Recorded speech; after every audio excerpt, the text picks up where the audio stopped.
नमस्कार प्रियजनों, मैं श्वेतांक त्रिपाठी, आपका अपना रत्न विशेषज्ञ और आपका स्वागत करता हूं तिरुपति रत्न केंद्र के हमारे ऑनलाइन यूट्यूब फैमिली में। जैसे कि आप लोगों को जानकारी है कि मैं आप लोगों के लिए ग्रहों से संबंधित, रत्नों से संबंधित नई नई जानकारियों को लेकर आने का प्रयास करता हूं। उसी कड़ी में आज हमारे साथ पुनः मौजूद हैं उत्तराखंड संस्कृत विश्वविद्यालय के ज्योतिष विभाग के विभागाध्यक्ष डॉक्टर रतनलाल कौशिक जी। गुरु जी, मैं आपका हार्दिक स्वागत करता हूं पुनः कि आपने अपना इतना महत्वपूर्ण समय हमें हमारा ज्ञानार्जन करने के लिए दिया। बहुत बहुत धन्यवाद गुरु जी। आज हम जानेंगे सूर्य ग्रह के विषय में, समझने का प्रयास करेंगे कि सूर्य ग्रह होता कैसा है, उसका स्वभाव क्या है, उसके सकारात्मक प्रभाव क्या है, उसके नकारात्मक प्रभाव क्या है। बहुत सारे विषयों पर आज हम गुरु जी से चर्चा करेंगे और आप लोगों के लिए एक अच्छा ज्ञान, ताकि आप लोगों के जीवन में कभी भटकाव ना हो, आप लोग कुछ ऐसा ना कर बैठे जो आजकल हमारे ऑनलाइन सोशल प्लेटफॉर्म्स पे जो कुछ भी चीजें चल रही हैं उस ऊट पटांग ज्ञान को लेके आप अपने जीवन के साथ आप ऐसा कुछ ना कर बैठे कि आपको उसकी हानि हो जाए। क्योंकि ये जो ग्रह हैं, ये जो रत्न है, ये बहुत ही पावरफुल होते हैं। ये आपको अर्श से फर्श पर ले जाने की अगर शक्ति रखते हैं तो ये आपको जो है आसमान से जमीन में गिराने का भी पूरा का पूरा सामर्थ्य रखते हैं। गुरु जी, मैं पहला प्रश्न आपसे लेना चाहूंगा कि जो सूर्य ग्रह है जी, उसका स्वभाव कैसा है। हमने ये सुना कि सूर्य ग्रहों में राजा है, ऐसा क्यों? ये भी आप हमें प्रकाश डालें और सूर्य ग्रह के स्वभाव को भी आप हमको समझाएं।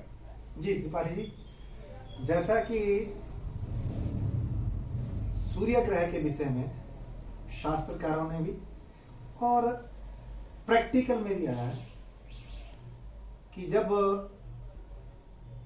लोगों की कुंडलियों का अध्ययन करते हैं, इस विषय पर चर्चा करते हैं, तो ऐसा देखा गया है कि सूर्य जो है वो वास्तव में राजा ही है।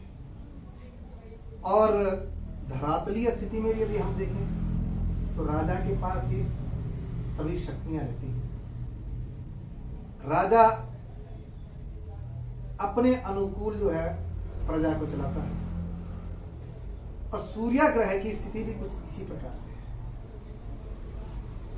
जन्म कुंडली में यदि सूर्य किसी के लग्न में हो तो वह व्यक्ति बहुत प्रभावशाली होता है। लेकिन बहुत सारे लोगों के लग्न में सूर्य होगा, लेकिन सभी प्रभावशाली नहीं हो सकते। अब ये जो विषय है ये वही बता सकता है जिसने सूर्य ग्रह के विषय में बहुत ही गहराई पूर्वक अध्ययन किया है।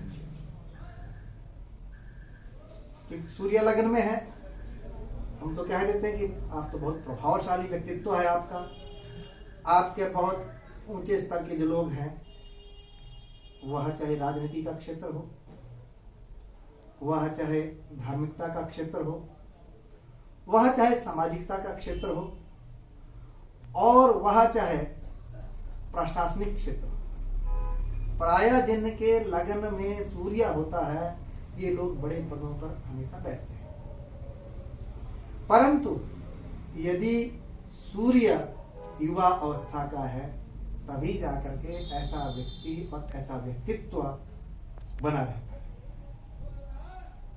हमने पूर्व में भी ये चर्चा की थी कि जिस प्रकार से मनुष्य की 5 अवस्थाएं हैं, उसी प्रकार से ग्रहों की भी अवस्थाएं हैं। जैसे कि एक बालक होता है, वो कितना शक्तिशाली होता है, कितना सामर्थ्यवान होता है, स्वतः सभी जानते हैं। अब इसी प्रकार से सूर्य लग्न में है और वो 5 डिग्री का है, बाल्यावस्था में है।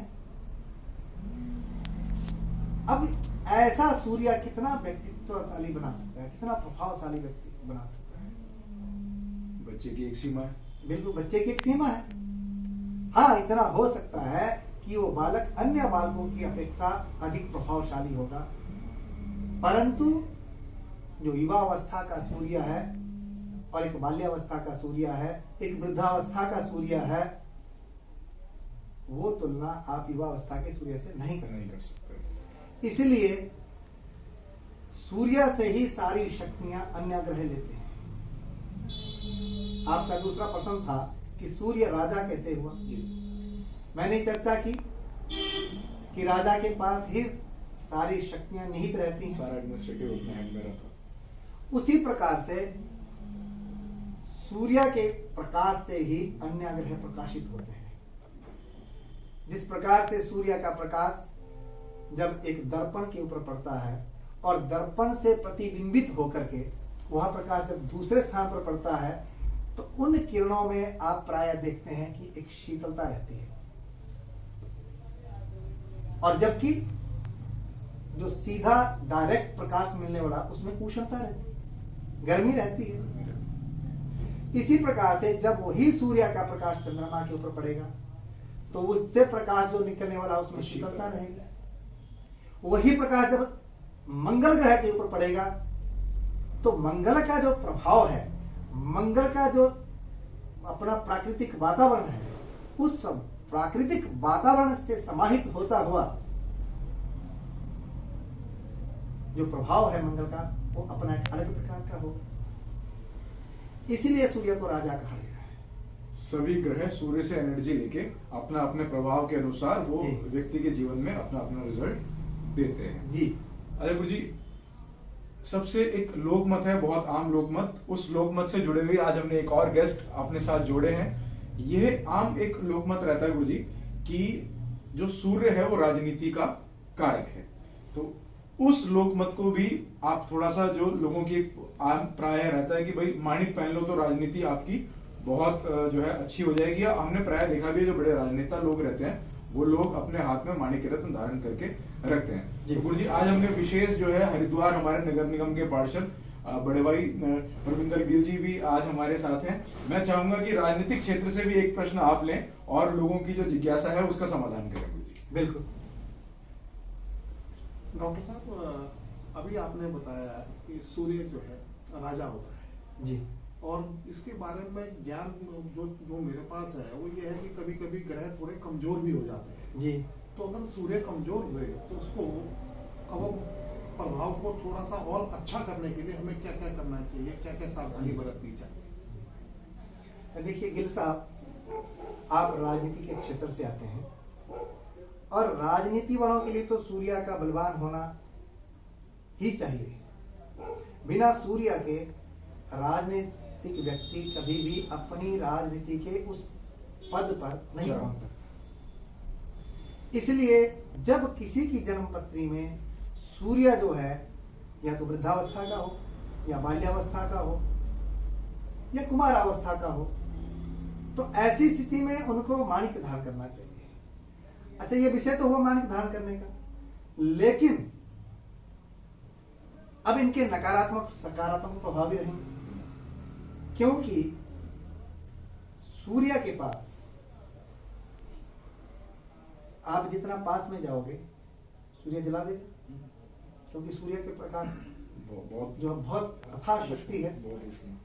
इसी प्रकार से राजा के पास भी सामान्य व्यक्ति नहीं जा सकता। राजा के पास अपनी शक्तियां रहती हैं, इसीलिए आप देखते हैं कि राजा का अपना एक प्रभुत्व होता है, एक व्यक्तित्व होता है, राजा का अपना एक सामर्थ्य होता है, राजा अपने आप में परिपूर्ण होता है।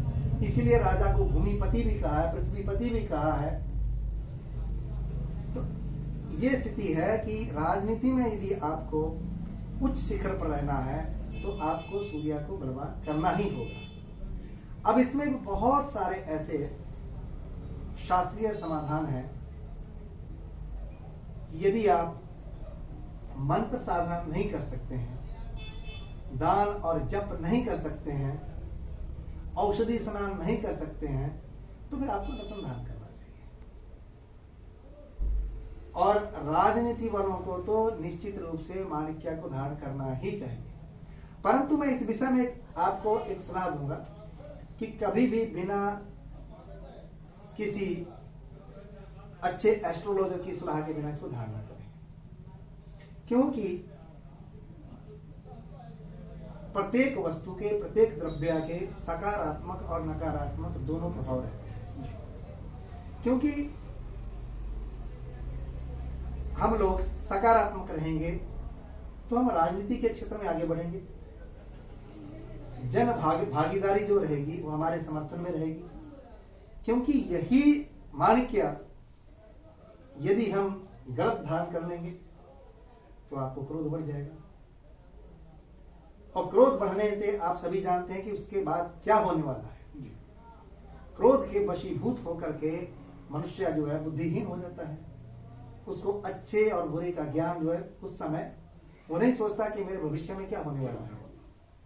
तो इसलिए जब भी आप सूर्य का रत्न धारण करें तो किसी अच्छे ज्योतिष शास्त्र के विशेषज्ञ से जानकर इसको धारण करें। इससे ही एक प्रश्न और निकल के आता है मेरे मन मस्तिष्क में कि जो सूर्य का रत्न आपने बताया माणिक, उसको किस धातु में धारण करें, क्योंकि ये भी बहुत सारे हमारे पास क्वेश्चंस रहते हैं, बहुत सारे प्रश्न रहते हैं हमारे कस्टमर्स के और आम लोगों के कि हमने रत्न तो ले लिया, मान लीजिए हमने किसी को माणिक दिया तो वो हमसे पूछते हैं कि इसको चांदी में पहने या सोने में, अन्य प्रकार की धातु।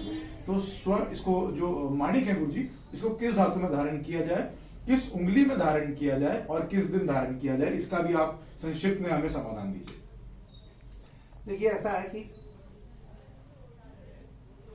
सूर्य की जो मूल धातु तांबर है, तांबा, तो इसलिए प्राथमिकता के आधार पर तो इसको तांबे में ही धारण करना चाहिए। अच्छा, दूसरा एक विषय और है कि स्वर्ण सब धातुओं में श्रेष्ठ धातु कही गई है, इसलिए सामर्थ्यवान जो व्यक्ति हैं, जो स्वर्ण अफोर्डेबिलिटी है, हाँ, जो स्वर्ण जो है खरीद सकते हैं, स्वर्ण धारण कर सकते हैं, उन लोगों के लिए वो चाहे माणिक्य हो, मोती हो, नीलम हो, कोई सा भी रत्न आप जो है स्वर्ण में धारण कर सकते हैं, जो है उसके पास समाहित है। उसी प्रकार से स्वर्ण के पास भी ये शक्ति है कि वो किसी भी रत्न को अपने में धारण कर सकता है, क्योंकि सबसे ज्यादा जो एनर्जी है वो स्वर्ण धातु के पास है। और हमारा उद्देश्य केवल रत्न के माध्यम से ही ऊर्जा प्राप्त करना नहीं है। आपने देखा होगा आजकल जो ज्योतिष के शास्त्री आ रहे हैं, चलते फिरते शास्त्री जो लोग हैं, उन लोगों ने क्या कर दिया कि तांबे का छल्ला पहन लो, सोने का छल्ला पहन लीजिए। हाँ जी, उसका भी यही कारण है, उसके पीछे भी हेतु यही तो है कि आप चांदी का छल्ला पहन लीजिए, आप सोने का छल्ला पहन लीजिए, कड़ा पहन लीजिए। तो इसीलिए आप जो है स्वर्ण में कोई भी रत्न धारण कर सकते हैं। तो साथियों, जैसा कि अभी आप लोगों ने जाना, समझा, सूर्य ग्रह की महत्वता को समझा, सूर्य ग्रह के स्वभाव को समझा, माणिक रत्न की विशेषता को समझा, कौन धारण कर सकता है, कौन नहीं धारण कर सकता, इस बात को हमने जाना। नकारात्मकता हमारे ऊपर इसकी क्या आ सकती है, सकारात्मक अगर हो तो क्या कर सकता है, इन सब को जाना। इसकी धातु कौन सी है, उंगली कौन सी में पहनना है, ये सब भी हमने विस्तृत रूप से गुरुजी से जानने का प्रयास किया और गुरुजी ने हमारा उचित मार्गदर्शन इस विषय को लेकर किया। मैं प्रयास करूंगा कि आपके लिए भविष्य में भी इसी प्रकार के ज्ञानवर्धक वीडियोस को लेकर आता रहूं। राशि रत्नों से संबंधित एवं रुद्राक्षों से संबंधित किसी भी प्रकार की जानकारी या जिज्ञासा के लिए आप हमसे संपर्क कर सकते हैं। हमारा नंबर है 9758568886 या आप हमारे स्टोर पर भी विजिट कर सकते हैं। हमारा एड्रेस है शॉप नंबर 1, यूनियन भवन, नियर नारायणी शिला मंदिर, देवपुरा, हरिद्वार।